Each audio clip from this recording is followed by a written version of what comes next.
All right, guys, how you doing? We are here with Breena Martinez at the Meet the Olympians, and she is one of our featured guest speakers for Cuties Conquering the Stage this year. She's one of our brand new additions. So wanted to bring her in and ask her a few questions that some of the ladies have sent in to us. There's just some random stuff that we want to know about you. Okay, well, I'm an open book, so let's go. Okay, so let me ask you a question. So what would your life look like if you reach your competitive vision? Whatever your vision is here at the Olympian, what would your life look like? Traveling the world and doing everything I can to motivate and inspire people to want to achieve their best self. That's literally what it is. This platform has helped me to be able to reach out to people all over the world, and I would just love to go to different locations and have seminars, and not just about posing and nutrition, but just sharing just my journey on how fitness really has been the vehicle to just living a happier, more fulfilled life. So I want to spend my life doing that. And it can bring so much goodness to everybody, just beyond just what you do on stage. So much. Your health and your body and everything like that. That's what you live in every day. Mm-hmm. You gotta make sure that it's strong and healthy all the way. Exactly. Yeah. Exactly. So, how old were you when you started competing? 30. Seriously, 30. A lot of people ask me that. They don't know that I'm 34 years old. Okay. And I started at 30. So yeah, I turned 35 April 5th. Oh wow. How long were you an amateur? When did you turn pro? I turned pro my third show into the game. Okay. So Yeah. it was like a couple months basically, or let's see, my very first show was like in January, and then my second one was in March, and then I went straight to the USA Championships, the muscle contest show, and got my pro card that July. So yeah, it was less than a year. Now tell me something, because it was real quick obviously, but you've been a lifelong athlete, right? Yes. I played basketball in college. I mean, there wasn't a sport that I didn't do growing up. Basketball, softball, cross country, track and field, soccer, you name it. If there was a challenge, I wanted it. So See, I think a lot of girls see girls burst on the scene like you do and think that happened overnight, but it was actually something that you've been working on forever, right? I've been working on it forever, and I actually been having this come up a lot lately. The sport has changed. It is getting so competitive that even though I experienced that early success, if you take that body that got that pro card then and plug it into a national show now, I would get destroyed. Annihilated. I mean, the competition is just getting better and better and better. But it's an exciting time to be a part of the league because it is growing. Well, that also brings the point that you have to bring your A game every time. Every single time. Because not only is the competition getting better, but it's deeper. Very, very deep. And you're going to see that tomorrow when you look at prejudging. I mean, every single Olympian in the bikini division that's here, you could have put them in, past years Olympias, and they would be in the top 5. I mean, it's going to be tooth and nail, toe to toe, the toughest bikini Olympia division. I believe so. I totally agree. I have no idea what that top call is going to look like. None. Everybody's been asking me. I'm like, I don't know. Yeah. So let's just say it's a good time not to be a judge. Right? I know. It's a very tough job right now. Okay, so tell me, what do you think is your greatest strength and your greatest weakness? You know what? They're one and the same. The fact that I'm stubborn. Yeah. I don't give up. Yeah. Now, it's a good thing, but then, for instance, when it comes to, I've been speaking a lot about, some of the mistakes that I've made with competing, and that's overtraining.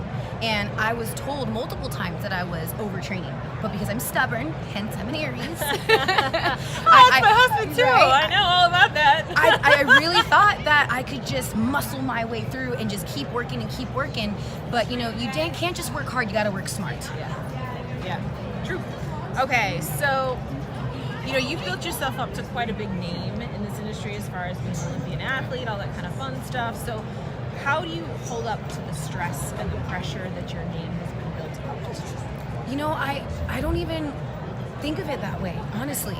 I still feel I'm Jenny from the block. I really do. I keep my head down, and it's really awesome when people are coming up to me saying I'm this inspiration to them, and I'm grateful for it. But I put my shoes on just like everybody else. I have my dreams and goals. I have my failures and challenges. So I stay humble because I know that there is so much more for me to accomplish. And it's more than fitness for me. It's beyond aesthetics. It's being a good person and encouraging others to just want to be better humans. So, the accolades are amazing and they're great, but, I don't have any children right now, and I want to be able to have, kids in the future, and I want them to be able to look back at what I've done and not just be like, oh gosh, mom's in a bikini, but more like, wow, my mom changed lives. Yeah. And I think that's probably a goal that a lot of us have at the end of the day once we get to a certain point in the sport. Because if all you're searching for is that trophy or that first place or, that perfect physique, it becomes a little bit hollow. It does. You have to have a driving purpose behind it. And I totally agree with that. So where does your passion from the sports that you play, where does it come from? It's definitely very visible on the surface. So where does that come from inside?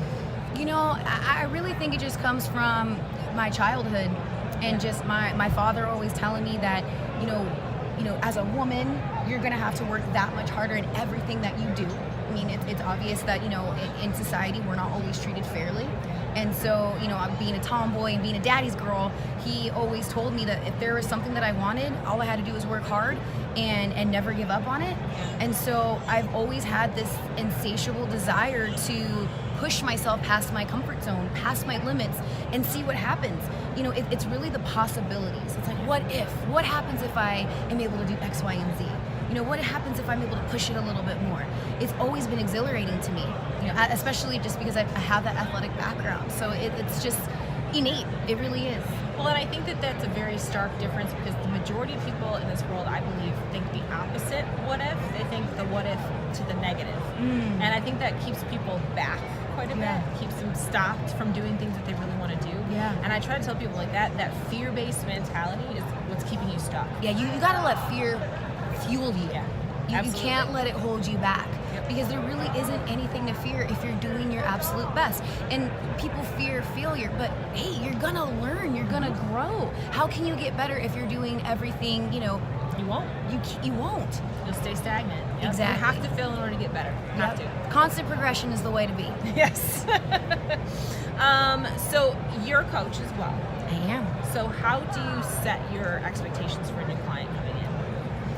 I don't hold anything back. I'm brutally honest. Okay. I let them know that, first I want to find out what is your why. Why do you want to compete? Because when you have that why, you're going to be able to hold on to it when things get tough, because it's inevitably going to get tough. Whether it's, the training or the nutrition or, the solitude or the sacrifices that you make, you're going to have to learn how to say no a lot. And I feel that I have to make sure that I paint that story so that way, my athletes understand that there is an element of dedication. There is that element of you just cannot hold anything back, because otherwise you're going to have regret. Right. So it's you got to be all in. You can't be 1 foot in, 1 foot out. You have to be ready mentally, spiritually, physically, emotionally. Everything has to be in alignment. Otherwise, it's going to be very difficult. That's why bodybuilding is challenging but rewarding, because your flaws are exposed and you get an opportunity to work on them. Make them better. Cool. If you could go back, knowing everything that you know now about competing and everything that you've done, if you could go back and start over, what would you have done differently? If I could go back and start over, I think I would have listened to the people around me more. Because like I said, I was stubborn, I was overtraining, I was doing way too much. And I wouldn't have been so much of a control freak. Very OCD. Like I said, Aries, right? So if I would have just listened, to have great resources around me sooner, then, maybe I wouldn't have had to go through so many trials and tribulations. But if I'm being honest, Sean, I don't regret a thing. I don't regret a thing, because if any of those things didn't happen, I might not be here, standing here having this conversation with you. You're right. So I sometimes, we look at those failures or those bad, experiences as quote unquote bad. But if it helps you to, change, if it helps you to be better, then is it really bad? No. You gotta, like we were talking about before, you gotta fail to get better. Exactly. That's what it is, Exactly. Find your next failure as fast as you can. 100%. Let's see. And when you come to Cuties Conquering the Stage, what can the cutie community expect from you?